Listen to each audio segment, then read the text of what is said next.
Hello everybody, this is Electrolama. A while ago I posted a poll on r/MercyMains to get a sense for how much damage amplified people typically get. I had a very good turnout, so I'd like to thank everyone who participated. I didn't get a lot of responses from low rank, so I'll leave that out of the dataset. Now I agree with the general consensus that your stats don't give a full picture of your value in the game, and so you shouldn't look at these numbers as how much damage boost should I be getting. This is more of a look at how much is typical at this point in time. So right now it is season 14, right before they added perks, and a detailed look at how this number might vary depending on different factors, and more generally how that number might be different between different games. One factor we'll get out of the way is the game duration. Obviously, if a game lasts longer, you'll accrue more damage amplified over the course of the game, so we'll look at damage amplified per minute or per 10 minutes for this data. Here's our overall histogram of how much damage boost people get per minute. It's sort of a nice bell curve, but with a longer tail at the higher end, but you'll also see it's actually a pretty wide distribution.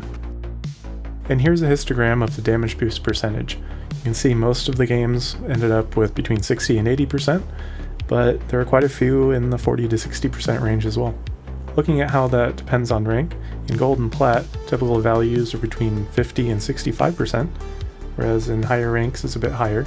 This isn't to say that in order to rank up you need to have more damage boost, this is just how much is typical for MercyMains. I'm sure there are plenty of differences between mid-rank and high-rank games that would warrant different amounts of damage boost. I'll also point out that even dividing it by rank, there's still a pretty wide range of damage boost that's typical between different games and different players. Now, the common sense idea shown by this plot is if you use Blue Beam more often, you'll end up with higher total damage amplified. But you'll see this trend's not very tight. There are plenty of games where you end up with high damage amplified without needing to use Blue Beam as much. For example, there might be a short time where the person you're pocketing is dealing a large amount of damage, and you get large value from that.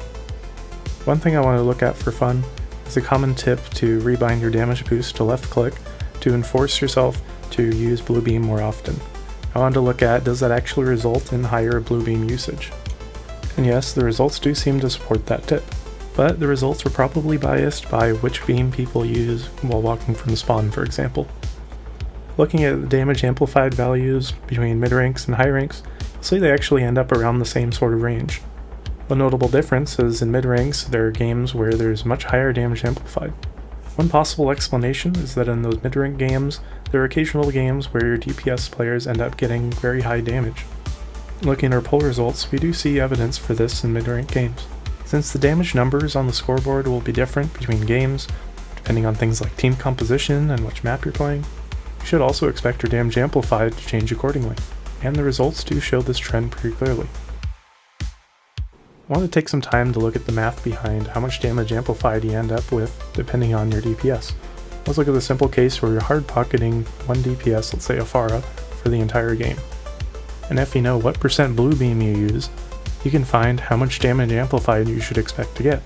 It's actually sort of a minimum value because those times that you do use Blue Beam will be times when your Pharah is dealing the most damage. Now what the game shows in the scoreboard is actually a combination of your Pharah's base damage and the extra damage boost that you contribute. We can use this example to ask, is the damage amplified that I got at the end of the game expected for how much damage my team was dealing? More specifically, if I got that same damage amplified by hard pocketing, how much damage would that imaginary player have on the scoreboard? Then you can compare that to the actual scoreboard and see if you're missing out on any damage boost opportunities. We can go back to the hard pocketing example and use algebra to basically work backwards. When the dust all settles, we end up with this formula, and we can plug in different values for Blue Beam percentage. For example, if you use 50% Blue Beam, you should expect about 1/9 of the highest damage value. So you can use a damage amplified stat and convert that to an equivalent DPS value. So I use that formula on the poll results of people's damage amplified values. And I looked at whether there's a 1-to-1 correlation with the top damage value of their teammates. And we're seeing a lot of players are actually doing better than 1-to-1. And this makes sense. You want to do better than just hard pocket. You want to get damage boost from key engagements from each of your teammates. Players above the red line, you can argue that they're more efficient with their Blue Beam usage. The question we can ask is, are higher rank players more efficient by this metric? And the result that we get is maybe a little bit. The average is a little bit higher in the higher ranks, we see that formula is pretty consistent in relating damage boost numbers with the top damage of your teammates. So you can try out the formula for yourself to maybe make a little more sense of the damage amplified number, and you can compare that to the damage values. More importantly, you can reflect on the game and whether your beam priority was allowing you to get the most value out of your blue beam. And that's something the stats won't really tell you the whole picture of. So again, thank you everyone for participating in the poll. Hopefully you guys gained a little insight from these results, at least what sort of values are players getting, and how those values will differ between different games, different ranks, and some other factors. This has been Electrollama. Thanks for watching.